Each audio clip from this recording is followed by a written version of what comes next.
Economicast, una mirada a los hechos que serán noticia en materia económica. Amables lectores de Portafolio, tengan ustedes un buen día. Les habla Pedro Miguel Vargas, editor de Portafolio.co, para presentarles en Economicast las noticias más importantes de Colombia y del mundo en economía y negocios. Y llega a nuestra mesa de redacción Alfonso López, quien cubre minas y energía. Alfonso, un pequeño resumen de lo que pasó en Hidroituango la semana pasada. Comenzaron los trabajos para poder descender el nivel de las aguas de la presa y también para poder controlar el nivel de las aguas río abajo. Esto para evitar que los municipios ribereños tuvieran catástrofes por inundaciones. Bueno, Alfonso, vamos a lo que va a suceder esta semana. La UDME está terminando los pliegos para las subastas de energía. ¿Cómo va eso? ¿En qué consiste esto? Explícamelo un poquito a los lectores en qué consiste la subasta de energía, los pliegos y cuáles van a ser las consecuencias de que Hidroituango no entre a funcionar a finales de este año como estaba planeado. Es claro que el gobierno nacional a través del Ministerio de Minas y Energía está organizando sus dos subastas, unas de energía firme y la otra de contratos a largo plazo. Esta última era la que tenía en cuenta a Hidroituango para ofrecer energía a partir del 2019 hasta el 2024, es decir, por un periodo de 5 años. ¿Qué es lo que pasa? Como ya Hidroituango no entra a ofrecer energía al sistema interconectado nacional en la primera semana del próximo mes de diciembre, al gobierno nacional y más exactamente a la CREC le tocó otra vez reorganizar esta subasta de energía ya sin tener en cuenta a Hidroituango.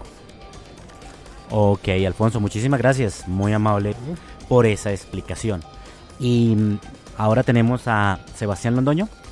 Sebastián, quien cubre macroeconomía para el periódico impreso. Sebastián, va a salir PIB del gasto para Colombia. La semana pasada salió PIB de la producción, que nos fue más o menos bien, 2,2. ¿Qué se espera el PIB del gasto para este trimestre? Bueno, para este trimestre se espera, digamos, algo similar al comportamiento que tuvo el PIB de la producción, que como recordemos creció, o sea, comparado con el primer trimestre del año pasado. Hay que recordar que el PIB de demanda, o sea, el que se mide a través del consumo del gobierno y de los hogares, o sea, es decir, de cada uno de nosotros, el año pasado en el primer trimestre quedó en 1,4%, las expectativas entre analistas y gremios están más o menos en un 1,7, 1,8%, que si bien sigue siendo bajo porque hemos tenido niveles de por encima del 3 y 4%, pues demuestra un poco más que la economía se ha ido mejorando. En el año pasado el consumo del gobierno fue el que jalonó este 1,4%, seguido del consumo de los hogares. Ahora se espera que haya un emparejamiento y que el consumo de los hogares crezca un poco más que el del gobierno por varias razones. Primero, porque el gobierno ya se va, porque hay un cambio de gobierno, y porque los hogares ya se están acostumbrando un poco más al tema del IVA, al tema de la desaceleración y al tema de que sienten también que la recuperación va mejorando y que la confianza también va mejorando. Básicamente es eso, ¿no? Una confianza del consumidor que en las últimas cifras de los diferentes institutos ha ido mejorando. Claro, tal cual, depende mucho de la confianza, y como la semana pasada lo indicó Fedesarrollo, por fin después de 27 meses, es decir, de 2 años, casi 2 años y medio, la confianza del consumidor volvió a crecer. ¿Esto qué quiere decir? Que le preguntan a las personas si ellos creen que a futuro, es decir, el próximo año, creen que su hogar les va a ir mejor en materia de economía, y ellos dicen que sí, que por fin ya creen que, es decir, que en marzo del próximo año, abril del próximo año, les estará yendo mejor que este año. Bueno, Sebastián, muchísimas gracias. Claro que sí. Y llega a nuestra mesa de redacción Constanza Gómez. Constanza, esta semana va a haber el Congreso de Centros Comerciales en Santa Marta, algo que nos gusta mucho a los colombianos, que es ir a pasear a los centros comerciales y pues cuando hay plata a comprar. ¿Qué se va a hablar? ¿Cuál va a ser el principal tema de este Congreso? Pedro, pues el debate hoy en el sector es qué hacer ante las ventas virtuales, porque eso es lo que está estimulando el consumo y la compra de parte de los colombianos. Las tecnologías se están dejando no solo los centros comerciales, porque la gente los visita, pero los está dejando sin ventas. Entonces, Fenalco va a presentar un estudio en donde hace un llamado para que los constructores y los mismos comerciantes replanteen la forma de operar y se dediquen más al tema de las experiencias, ¿no? Dicen los estudios que antes un centro comercial tenía 5% de restaurantes, hoy la oferta aumenta al 20% en el mundo, y pues a eso es que deben mirar los nuevos modelos de centros comerciales en Colombia. Sí, Constanza, porque precisamente en Estados Unidos uno escucha casi todos los días que cierran locales y cierran centros comerciales, pues por las ventas de comercio electrónico, como usted dice, pero aquí en Colombia al contrario, los centros comerciales construyen y construyen más, como usted misma lo ha reseñado en Portafolio, y uno se dice, bueno, ¿y cuál es la tendencia? Y como porque aquí va diferente a lo que pasa en Estados Unidos, ¿no? Quizás allá, obviamente, los desarrollos son más grandes y van más avanzados, pero justamente yo creo que los comerciantes colombianos sienten pasos de animal grande y por eso deben empezar a replantear la forma en que operan y ofrecer servicios que los visitantes encuentren atractivos desde el punto de vista de experiencia, no necesariamente en la compra de bienes. Constanza, muchísimas gracias, es usted muy amable.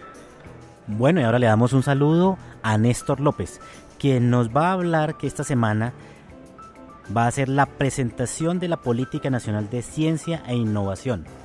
¿En qué consiste y qué se espera, Néstor?